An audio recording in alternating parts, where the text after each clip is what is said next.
Se tivesse o controle, o que aconteceria? É um exercício de imaginação, de visualizar os cenários. E ao visualizar os cenários, eu consigo apresentá-los. E ao apresentá-los, a gente consegue ter um juízo de valor. Qual que é melhor? Qual que é pior? Qual o bônus e o ônus de cada cenário desse? Qual o custo de criar esse controle e as vantagens que ter esse controle traz?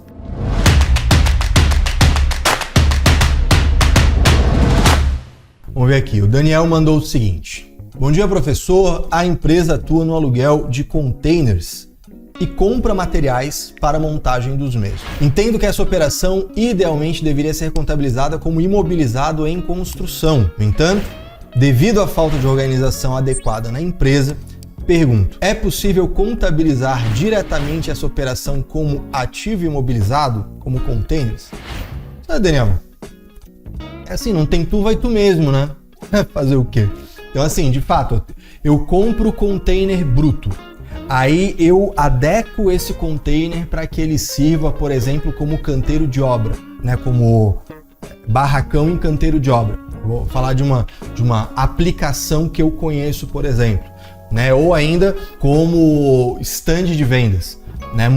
Tem sido cada vez mais comum na atividade imobiliária, por exemplo, você vê isso. Ao invés de pegar material lá, né, alvenaria, madeira, etc., e montar o barracão no canteiro de obra, assim, a gente vai alugar um container preparado para servir de almoxarifado, outro para servir, né, de vestiário, etc. Pode ser. Então, eu que sou a incorporadora, estou alugando isso, né? Tô tendo ali aquele gasto, né? Que nesse caso, se for, por exemplo, canteiro de obra, se for barracão, se for o almoxarifado, isso acaba sendo custo de obra, que é gasto necessário, inclusive, no preparo da obra, né? Mas eu tenho a outra empresa, que é quem tem o container, pega ele bruto, né? Compra ele lá bruto, sei lá, de uma empresa de Comex, etc., e prepara ele para ser alugado. Então, esse container bruto, para ela, é um imobilizado. E, de fato, o Daniel ele matou a questão. O Daniel Pires ele foi preciso. Deveria ser um imobilizado em construção ou imobilizado em andamento, né? Ou seja, eu pego o gasto do container bruto, eu pego os gastos para preparar e para montar esse container para deixar ele pronto para o aluguel. Então, agora ele está pronto. Legal, então a partir de agora, esses custos necessários para deixar o imobilizado pronto, isso tudo foi ativado e a partir de agora eu deprecio esse imobilizado que foi preparado por mim, né? Inclusive, numa operação de venda posterior disso, eu vou apurar o ganho de capital, levando em consideração todo esse gasto versus a depreciação que aconteceu ao longo do tempo, né? Para fins contábeis, vida útil desse container, para fins tributários, taxa de depreciação da Instrução Normativa 1700. No fim das contas, é isso que a gente vai fazer. Aí ele fala, olha, a falta de organização da empresa não me permite fazer isso, essa composição. É possível contabilizar diretamente essa operação como ativo imobilizado, o container, eu imagino que ele está falando o seguinte, olha, eu não tenho como dizer o que ela está gastando para preparar o container, então eu vou imobilizar só o container e o resto que se dane, né? Não que se dane porque eu não quero fazer, mas que se dane porque a empresa não me dá condições de definir isso. Ou seja, todos esses gastos estão misturados com outros gastos da empresa e, portanto, isso tudo está indo para despesa direto, né? O que está acontecendo aqui? Né? E por que eu comecei respondendo, né, é o que dá para fazer, é o que tem para hoje?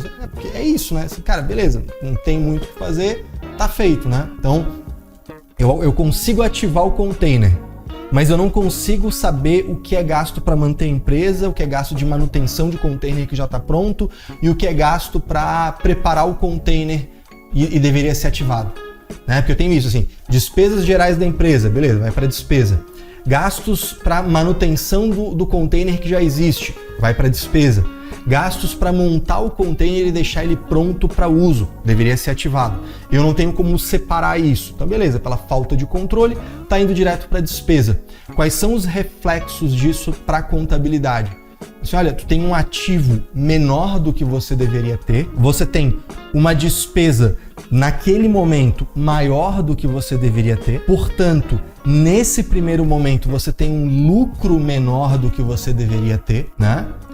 E com esses gastos para montar o container, foram para despesa e esse ativo está menor do que ele deveria ter, ao longo dos próximos anos, você tem uma depreciação que é menor do que deveria ser, né? Porque o ativo está menor, então o encargo de depreciação vai estar menor.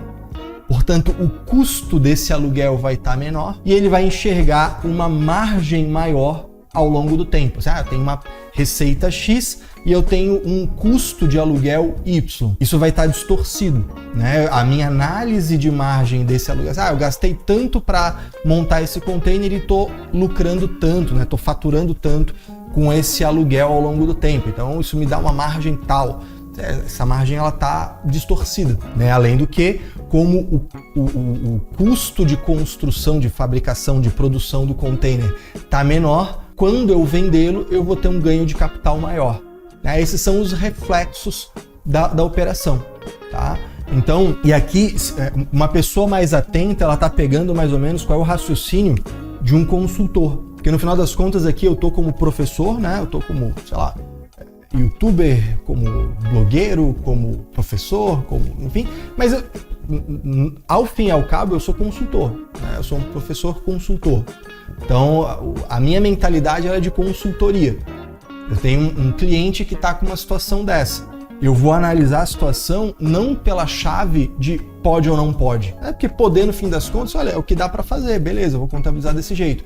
Mas eu tenho que conseguir, imagina assim, tá, beleza. Reflexo dessa decisão de contabilizar desse jeito. O que vai acontecendo? Eu vou contando a história e vendo onde é que isso reflete. Então, beleza, eu tenho os reflexos dessa decisão. E aí eu posso falar assim, ao fazer isso, ao não ter esse controle, isso acontece com a empresa. Se tivesse o controle, o que aconteceria? É um exercício de imaginação, de visualizar os cenários. E ao visualizar os cenários, eu consigo apresentá-los. E ao apresentá-los, a gente consegue ter um juízo de valor. Qual que é melhor? Qual que é pior? Qual o bônus e o ônus de cada cenário desse?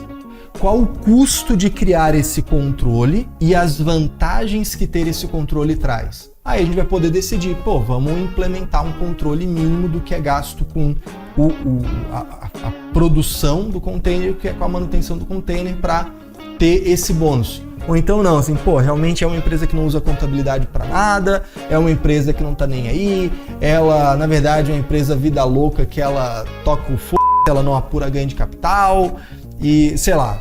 Né? Então, beleza. Então, o custo para organizar, ele é muito alto porque hoje a empresa não se beneficiaria de nada disso e não há vontade, né? E aqui é uma faculdade humana importante, não existe uma vontade de melhorar nesse sentido, porque o empresário isso, o administrador aquilo, blá, blá, blá, beleza. Mas o meu trabalho como consultor é esse. Percebeu? Daniel, ele trouxe um cenário, a gente, beleza, vamos imaginar esse cenário. Como é que isso, qual é a história que se desdobraria nessa situação? Vai visualizando a operação cotidiana, vai imaginando os reflexos e aí a gente vai poder dizer, cara, isso aqui é relevante ou não é? Tome a decisão, você empresário. Beleza?